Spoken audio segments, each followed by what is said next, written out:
krenuti od početka. Kad prohodaš, kad nisi prohodao.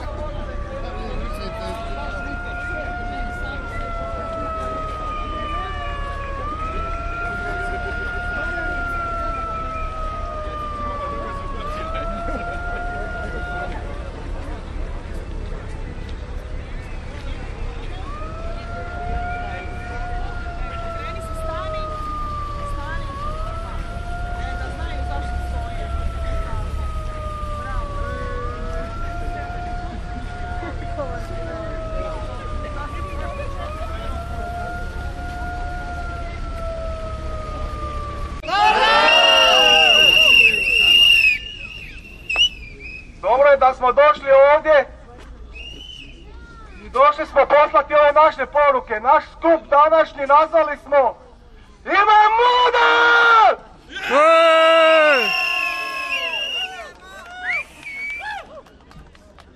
Oni koji vas trebaju čuti, nek čuju da imamo muda napraviti što treba, da zaštitimo svoju djecu, da čuvamo svoj grad, da čuvamo svoj brod.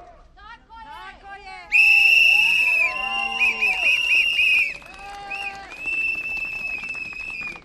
Mi smo prije nekoliko tjedana poslali poruke Vladi Republike Hrvatske, poslali smo svoje zahtjeve.